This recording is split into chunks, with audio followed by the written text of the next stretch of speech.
Bismillahirrahmanirrahim. Assalamualaikum warahmatullahi wabarakatuh. Alhamdulillahi rabbil alamin. Allahumma salli wa sallim ala sayyidina Muhammad wa ala ali sayyidina Muhammad. Amma ba'du. Jamaah sekalian berbahagia, para pengharap ampunan dan keridhaan dari Allah Subhanahu wa taala. Pemirsa TV One dimanapun berada, yang semoga Allah terus berikan penjagaan kepada kita semuanya. Ghibah dan namimah yang menjadi pembahasan kita pada kesempatan kali ini adalah dua perkara yang sekarang banyak orang melakukan tetapi tidak merasakan melakukannya. Bahkan mereka merasa nikmat. Ya alhamdulillah sih, dengan adanya pakai masker rada berkurang kali gibahnya gitu. Jamaah sekalian yang berbahagia, Imam Ghazali nyeritain di masa Rasulullah itu ada dua orang wanita. Yang ini termaktub dalam bab tentang puasa justru. Ketika dua orang wanita ini ngirim utusan kepada baginda Rasulullah SAW karena udah nggak sanggup ngejalanin puasa. Seakan-akan mereka akan mati, kemudian ngirim utusan kepada Rasulullah supaya boleh membatalkan puasanya. Tetapi kemudian utusan itu diberikan satu buah cara kita ember. Dan kemudian Nabi bilang, nanti maaf, muntahkan di dalam ember ini. Begitu sampai utusannya dimuntahkan. Dan yang keluar maaf adalah daging segar. Satu wanita lagi melakukan itu sampai penuh. Dan inilah yang sabda Nabi SAW, ini orang berpuasa tapi duduk bersamaan menceritakan aib saudaranya. Jamaah, di masa Rasulullah terjadi. Bahkan ketika Rasulullah SAW, karena tentang ghibah dan namimah, melewati sebuah area pekuburan, Nabi mendengar suara orang yang sedang disiksa di dalam kubur. Dan Nabi bilang bahwa dua orang yang disiksa ini dari lantaran dosa, diantaranya adalah namimah. Apa itu namimah? Mengadu domba. Dan sekarang banyak orang yang sedang berusaha merobek jala persaudaraan di negeri kita. Tetapi terus Allah berikan penjagaan. Tetapi usaha orang-orang untuk melakukan adu domba di sekitar kita banyak pada prakteknya. Mereka lupa bahwa orang-orang yang beragama Islam, mereka diingatkan betul dengan sebuah ancaman yang di dalam Al-Quran Allah sampaikan, wala tuti' kulla hallafim mahin hammazim masya'im binamim.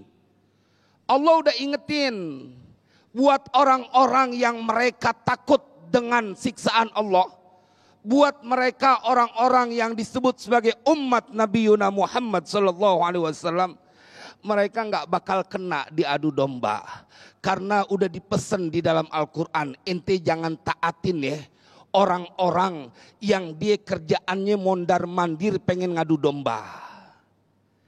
Jamaah sekalian berbahagia, ghibah dan namimah adalah perbuatan orang-orang yang mereka mementingkan dirinya sendiri. Bahkan Mas Agung, ghibah ini bisa menyasar orang yang secara tingkat pengetahuan agamanya dia di atas rata-rata. Kata Imam Ghazali, ini penyakit ghibah bisa menyasar orang yang pada status khos. Setan dia telah yakin dan mereka telah putus asa untuk menjadikan manusia menyembahnya. Dia punya banyak cara untuk supaya kebaikan-kebaikan yang dilakukan oleh manusia habis terkikis. Karena ghibah itu akan menghabiskan kebaikan yang telah engkau lakukan. Bayangkan tadi yang kita dengarkan dari Ustaz Ahmad. Yang bersabda adalah baginda Rasulullah.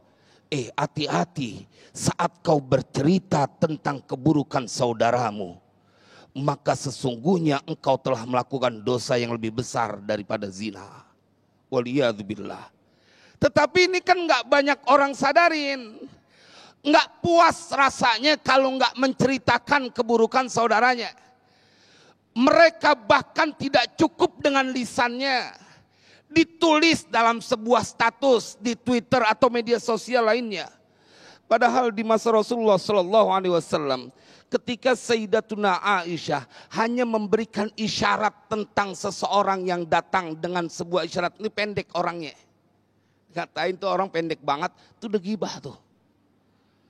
Jamaah sekalian yang berbahagia, Nabi Muhammad Sallallahu Alaihi Wasallam begitu sayang sama umatnya.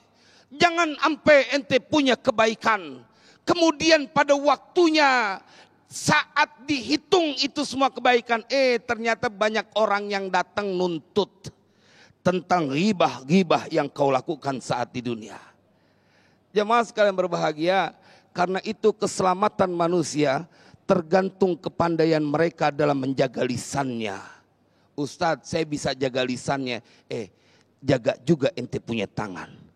Bahkan isyarat, engkau mengisyaratkan menghina seseorang, menceritakan aib seseorang, tidak dengan lisan, tidak dengan tulisan, hanya dengan isyarat, sudah termasuk ghibah.